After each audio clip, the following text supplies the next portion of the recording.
Ce samedi 2 novembre à 20 h, le canal Historia présentera un documentaire intitulé « Mirabel, l'atterrissage forcé ». Produit par Zone 3, ce film présente le projet de l'aéroport international de Mirabel comme étant la plus grande erreur de planification aéroportuaire au monde. Le réalisateur Louis Asselin est avec nous pour en parler. Monsieur Asselin, bonsoir. Bonsoir. Alors, le dernier atterrissage là, sur le tarmac de Mirabel, ça a eu lieu il y a 20 ans. Alors, expliquez-nous pourquoi ça vous semblait important de faire ce film et surtout quel est l'angle que vous souhaitiez privilégier. Avec le recul des 20 années qui se sont écoulées depuis le dernier vol de passagers, on trouvait que c'était pertinent de se pencher sur le dossier depuis les tout débuts de l'annonce, puis même des quelques mois qui ont précédé l'annonce du projet en 1969 jusqu'à aujourd'hui, de voir pourquoi ce dossier-là, ce projet-là pharaonique avait été mis sur pied, qu'est-ce qui avait fait que ça avait pas très bien marché, puis pourquoi aujourd'hui, bon, qu'est-ce qui reste de ça là, à Mirabel, puis quelles leçons on peut tirer aussi de cette grande aventure-là pour les prochains projets d'envergure publique que nos sociétés vont avoir à rencontrer.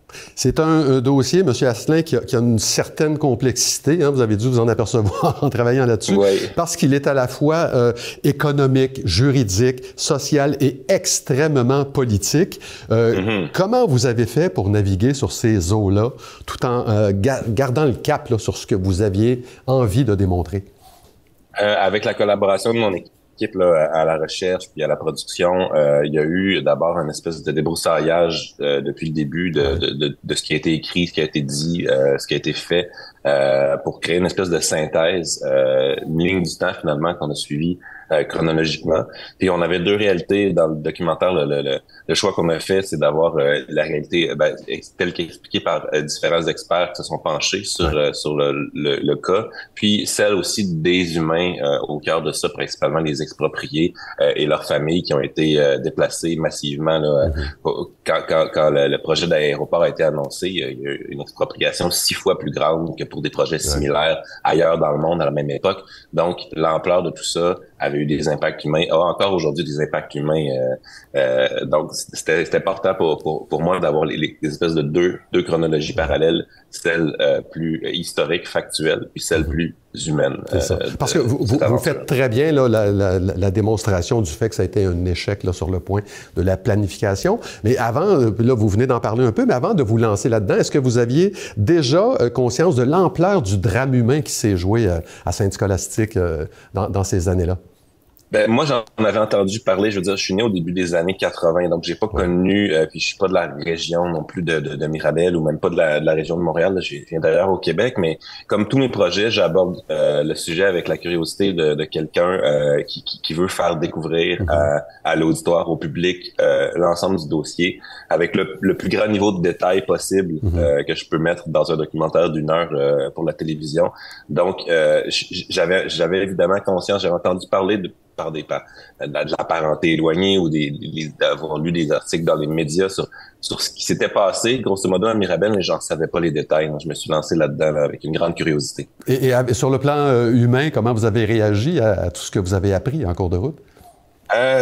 Personnellement, j'ai été très touché par les histoires. On a une expropriée de 86 ans dans le film Françoise Drapeau-Monette qui était sur le point de se faire léguer une maison par son père, en fait, de prendre possession, là, probablement un prix familial, un prix d'amis d'une maison que son père possédait sur une terre à Mirabel. Puis elle s'est fait enlever l'herbe sous le pied par le notaire qui lui a dit non, on a un ordre du gouvernement fédéral de ne pas procéder à des transactions.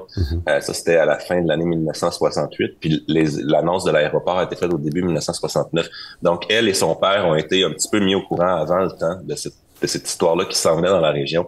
Puis elle, toute sa vie, elle s'est battue pour continuer à rester dans sa maison, même s'il y avait des ordres d'expropriation. Fait évidemment, en parlant avec cette femme-là, en parlant avec d'autres expropriés, j'ai essayé de m'imaginer qu'est-ce qui m'arriverait, moi, si du jour au lendemain, on me disait tu peux plus habiter là où tu habites, ou si mes parents ou mes grands-parents s'étaient fait dire la maison familiale qui est là dans la famille depuis 2-3 générations, ben c'est plus à vous du jour au lendemain. Alors, c'est sûr que ça déstabilise, c'est très touchant. Vous savez, ici, bon, on diffuse dans les Basses Laurentides, on est très au courant de ce dossier-là. J'ai vu votre film. Je suis convaincu que les gens qui connaissent le dossier vont apprendre des choses, tout comme ils risquent d'être étonnés du fait que le nom de Rita Léonard-Lafont ne soit pas mentionné une fois. Madame Lafont était quand même la figure de proue du mouvement de lutte des expropriés, du début du dossier jusqu'à la rétrocession. Comment vous expliquez ça qu'elle soit pas là? C'est pas une volonté quelconque de l'exclure du documentaire. C'est qu'on doit faire des choix quand on a 1 heure pour raconter une histoire, puis on a décidé de se concentrer sur certaines histoires plutôt que d'autres, et même dans tous les propos que les experts nous ont dit. Il y a Martine Raymond, qui est la fille de Jean-Paul Raymond, qui était président du comité des expropriés. Il a fallu faire des choix. On a dû faire un film comme ça, c'est choisir.